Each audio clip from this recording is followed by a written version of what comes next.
Well, you'll probably have some comebacks for that because I'm on one side of the fence and you're on the other. Well, continue. I want to hear more. I want to tell you though, this is gonna hurt, but I will always put 0.00. Last Night Live was interesting. Let's break it down. Last night we went live and things went wild. If you know, you know. If you don't know, check out yesterday's live. I finally was able to have a good conversation with a consumer that uses DoorDash and does not tip, and he gave us explanations, multiple ones as to why, and shared his experience as a consumer on the app with a live audience. And we were able to hear somebody's experience from the consumer side. And I'm going to continue to do that, but I'm going to break down some of the things that he said. Welcome back to Mr. Bet on You. Okay. If you're new here, we talk about the gig economy. We talk about betting on yourself, setting goals one day at a time. We talk about the things that we deal with. We give perspective on the customer side. We rant, we rave, we inspire. We show the real every single day. We've been doing it for almost 3 years on YouTube. Welcome if you're new. To my OGs, appreciate y'all. Now, last night, I didn't know what to expect when I went live and I invited any customer that wanted to come on. I was calling them out. I am a very passionate. I hold no punches. I say what I want. I don't care if you are offended because I'm making general statements and I'm voicing my opinion, giving my perspective of a 42-year-old delivery driver, content creator in St. Louis, Missouri. If you don't like what I say, I'm okay with that. We don't always have to agree. I draw hard lines in the sand, and it's okay. I am not trying to get everybody to like me. I'm not trying to get everybody to subscribe. I don't expect everybody to understand the words that come out of my mouth. I'm good with that. The world would be a boring place if we all agreed. I am here to give you my truth, my perspective. And last night I went in, this past week, I am missing no tip, no trip.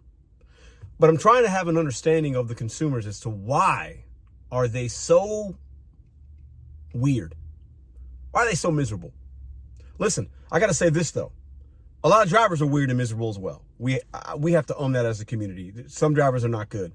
So the customers have that experience. They don't tip. But listen, at the end of the day, this is my thing. I want to help individuals.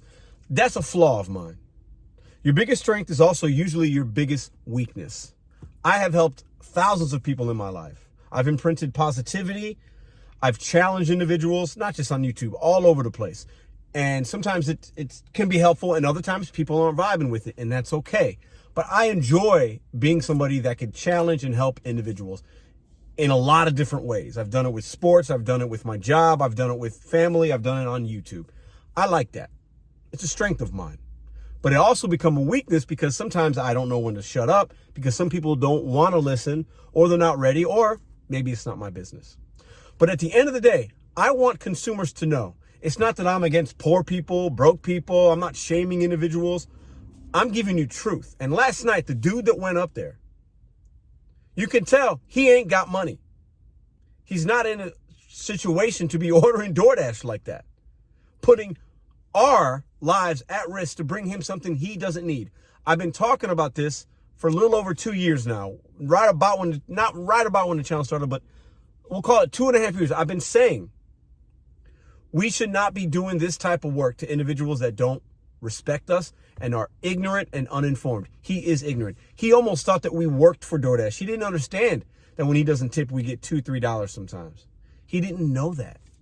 He assumed things, and that's okay. Ignorance is bliss. But we educated him last night. We gave him knowledge, perspective. We got knowledge and perspective from him. But this is a kind of entitled human being that I think should not order DoorDash. DoorDash, height of fame, blew up because of the pandemic. And people weren't entitled then. They were scared, worried, bored, stuck at home. They needed something. It got delivered. We are not in those times anymore. The landscape has changed. People don't need to be ordering things they don't need. Now, some of you guys might say, Pedro, we need those customers because the new drivers will take those. And then that leaves me, a seasoned vet, with opportunities that are better, and let the newbies and the uneducated drivers, let them take the $2, $3 orders, whatever. You might not be wrong there. But at the end of the day, we have a companies that do take advantage of some drivers. We've all been that driver. We didn't know, we get taken advantage of. Company W-2 places do it as well. But we have these massive billion, trillion dollar entities, companies, taking advantage of you and I. But the issue is they're also taking advantage of that guy that came on, Joe. They're taking advantage of him as well. They make it way too easy for broke people to become addicted to these apps and ordering and wanting a luxury service when they don't have money. So what happens is these companies are keeping some of us broke while keeping the consumer broke and taking all the money. I don't want consumers that should not order, that don't have good financial means and education. These companies are taking advantage of a guy laid up in a nursing home ordering coffee because he thinks he needs it.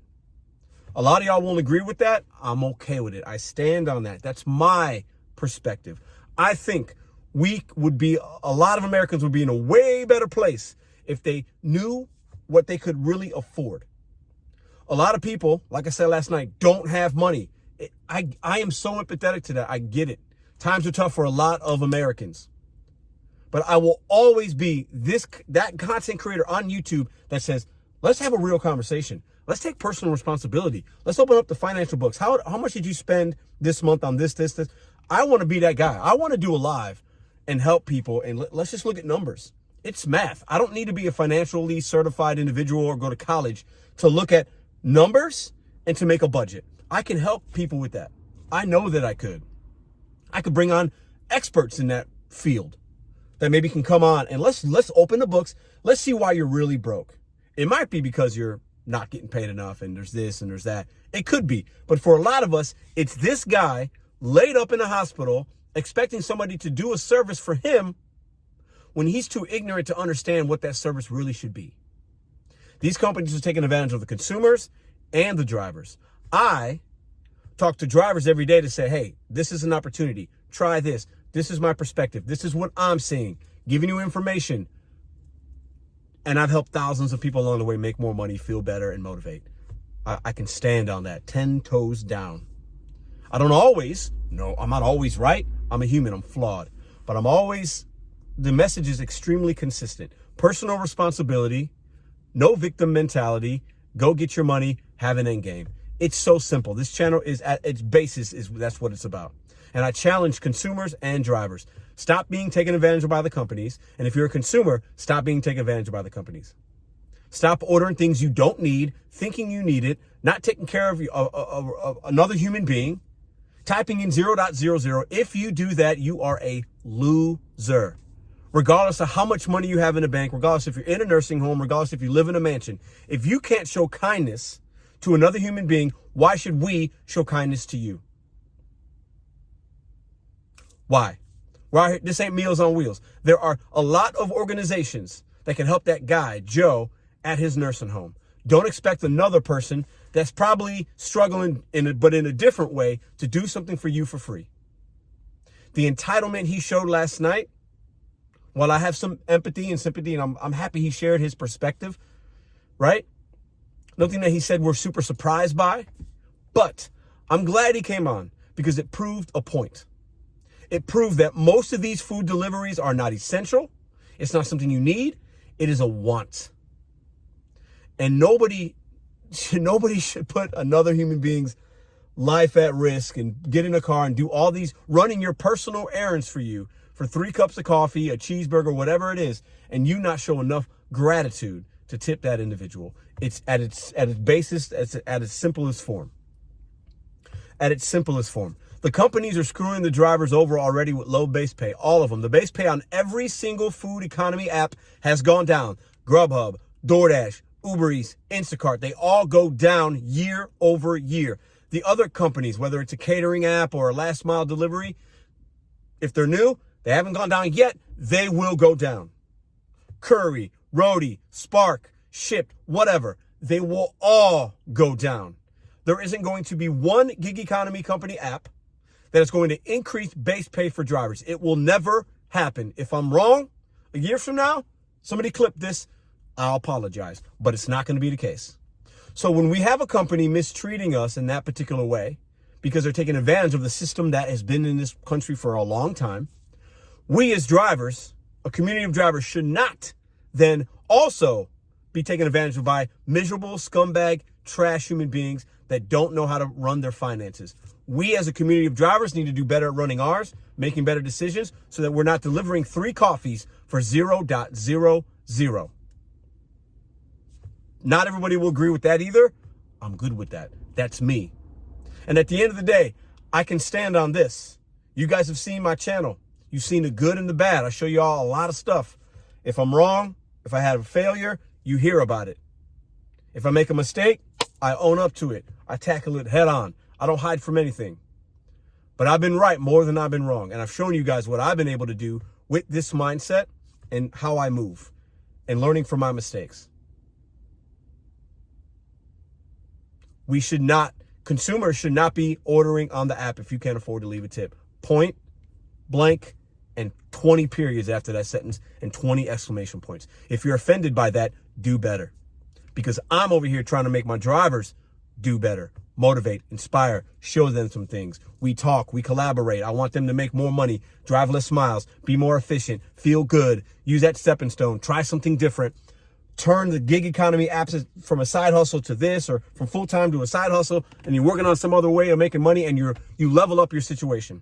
I want to do the same for the consumers, because I tell you what, Joe, if you stop ordering DoorDash for the next year, and you figure out the root cause of your issue, I figured it out after a 10-minute conversation with you, 20 minutes, whatever it was.